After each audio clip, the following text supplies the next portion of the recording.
Morning all, and thank you all for being here for this very significant, poignant, and important event.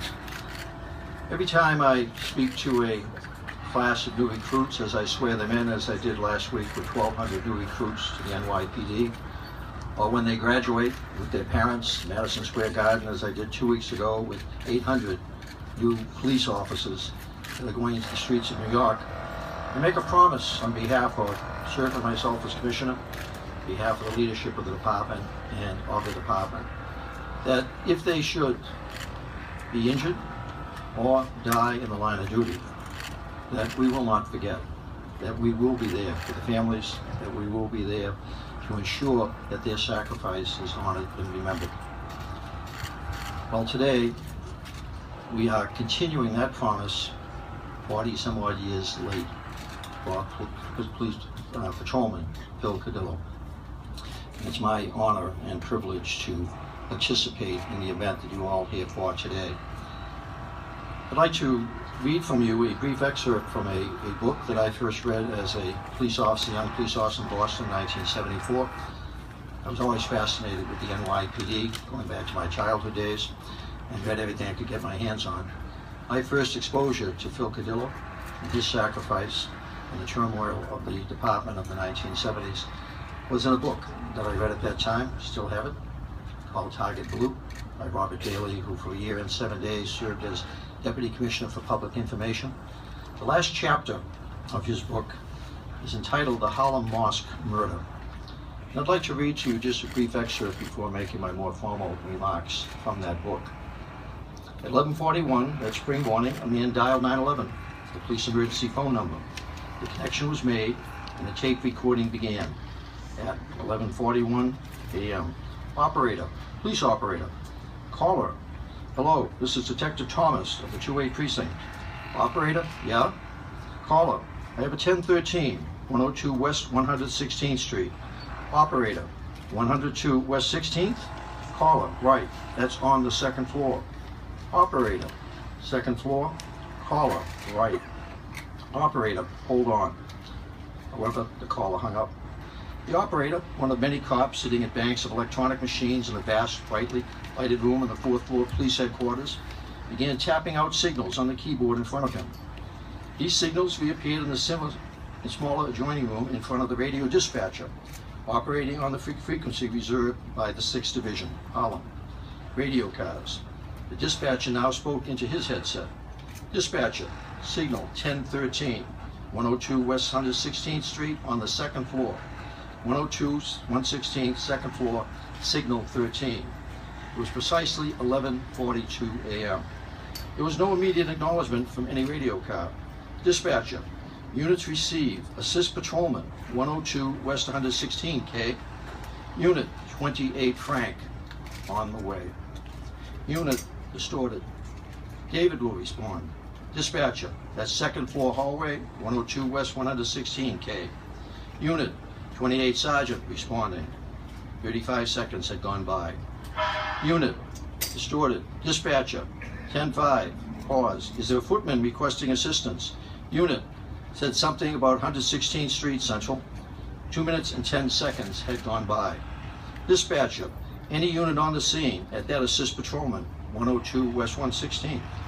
Unit, that's a 13 Central. Dispatcher, any 28 car on the scene of that assist patrolman, 102 West 116th Street, okay? Unit, no further. 102 West 116, Scooter Post 2 of the 2-8. According to Scooter Post 2, no further assistance was required. Dispatcher, units in the 2-8 precinct, no further. 102 116th Authority, 28 Scooter Patrolman on the scene, 11:45 hours. So 3 minutes had now gone by. 10 more seconds passed. Unit 1013, 102 West 116th Street. Dispatcher, 102 West 116th, a signal 13, 102 West 116th, a signal 13. What units to respond? Unit 25 Anti-Crime Central. Dispatcher, 10-4, any other units? 102 West 116th, assist patrolman. Unit 1013, get additional units, Central. Dispatcher, units on the 2-5 to respond to 102 West 116th, 102 116th K. Unit 25 distorted. Gonna respond there. Dispatcher, 10-4. Any other units in the 2-5? 102 West 116th. Unit, 32 available. Central 32, Adam available. Dispatcher, Adam respond forthwith. 102 West 16th, 116th K. Unit, 25 Henry, 25 Sergeant, we're also responding. Dispatcher, 10-4. Any unit in the 30, 32, or 25 precincts, 102 West 116th, 102 116th. Unit 32 distorted is responding, Central. Dispatcher, 10-4. Be advised you have numerous plainclothes units also responding. Numerous plainclothes units also responding. Use caution. Unit, shots are being fired, Central. Dispatcher, shots fired, shots fired, shots fired. 102 West 116th Street. Repeating units responding. 102, 116th, shots fired at this time. It was 11:46 a.m. 4 minutes had gone by. Unit distorted. Unit 10-5. At last transmission. Dispatcher. At shots fired. Assist Patrolman 102 West 116th Street in the 2A precinct. Unit Patrolman shot. Central. Distorted. It was 11:46.20 a.m. 4 minutes and 20 seconds had passed since the signal 1013 first went out in the 6th Division frequency. Unit 10-5. That last transmission, K. Dispatcher. We have reports of a patrolman shot at this time. 102 West 116th Street. Reports of a patrolman shot. 102 West 116th. Unit, patrolman shot at this location, Central. Dispatcher, affirmative, affirmative. Units be advised we have reports of a patrolman shot. 102 West 116th K. Unit 10-5. What have you got there, Central? Dispatcher, that's 102 West 116th. 102 West 116th. Reports of a patrolman shot. Unit, distorted, possibly 2 cops shot at this location. Dispatcher, an ambulance is on the way. Nearly 40 seconds of silence now follow. Dispatcher, any further assistance requested at this time, 102 West 116th. Unit, send emergency services. I understand that they have the perpetrators in the building with the cops' guns. Dispatcher, 10-4. You can see through those radio transmissions the last minutes and seconds of Phil Cardillo's life and the increasing urgency. You've all been there. You're all cops. When I read this book in '74, I'd been a police officer for 4 years. And even then, as I read it, I was emotional at that time, and I get emotional now rereading it to you. Before beginning my remarks, I'd like to acknowledge a retired police officer who's in the audience here with us today. He was one of those responding units to that scene. He and his partner took Phil Cardillo into their police car and moved him off to the hospital because they knew they could not wait for him. He drove the RMP, his partner in the back seat, compressing the bullet wound that Phil had suffered in that mosque. I'd like to have you join me in acknowledging Police Officer Angelo LaMonaco, retired now.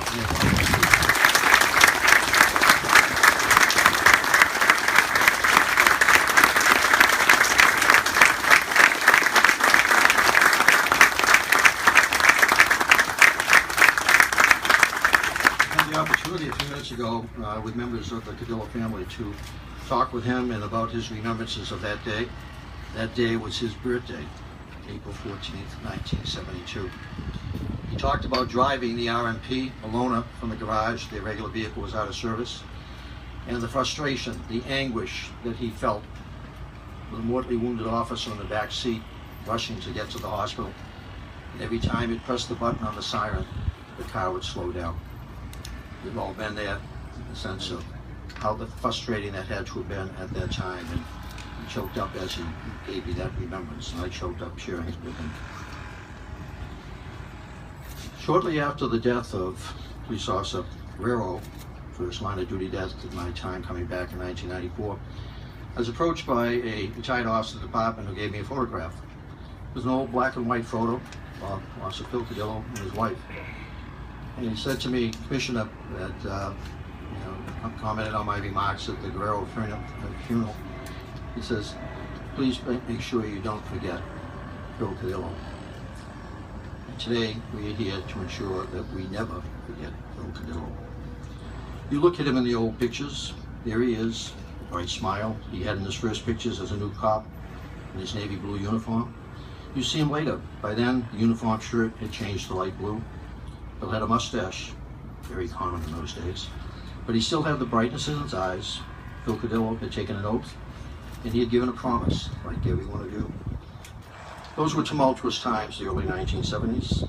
Schisms over the war, over poverty, and chasms over race. Those divides, while not created by police, affected their work every day. In many respects, we have many of the same issues today.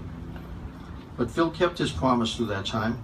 He would go out there every day and he would serve the people of the 2A precinct. He would back up his partners. He would do his job. But it's more than a job. It has great rewards, and as we know, sometimes great costs. And on that day, April 14th, 1972, Phil Cardillo was asked to give it all. He kept his promise, as reflected in the radio transmissions I just read to you. We did not keep ours. Part of the compact we have with every police officer is that if and that day comes when an officer gives his or her life, our promise is that we will pay homage to their sacrifice, we will honor their life, and we will bring justice to those who took it. We did not do that for Phil. We did not keep our promise. Because of the controversy surrounding the incident, because of the tensions of the times, neither the police commissioner at that time nor the mayor attended Phil's funeral, a police officer murdered in the line of duty. That was a shame then, it's a shame now. It was nothing short of shameful.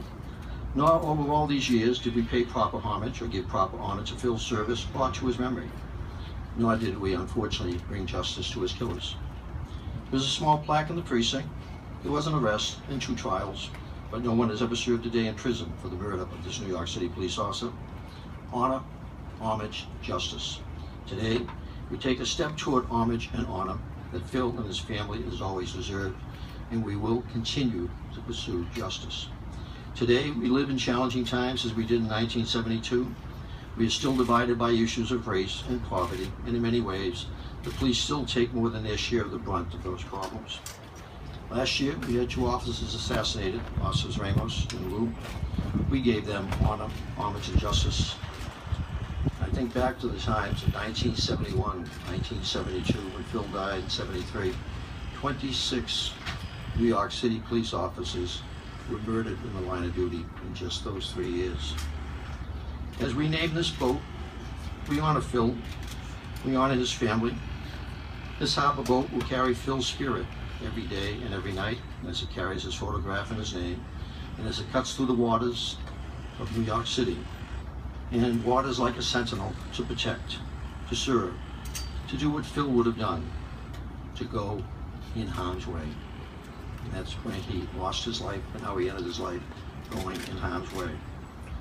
It is my pleasure and honor as Police Commissioner for the City of New York, on behalf of this department, to finally and appropriately honor his sacrifice, his service to the city. We also hope later this month there will be a City Council presentation made by Councilmember Malone, in which we would seek to name the street in front of our new police academy in Queens in honor of Phil, so that as every new police officer, every existing police officer who comes there for retraining, as they go through the front door of that building, they will walk on a street named in honor of his sacrifice and his memory. To the family of Phil Cardillo, thank you for being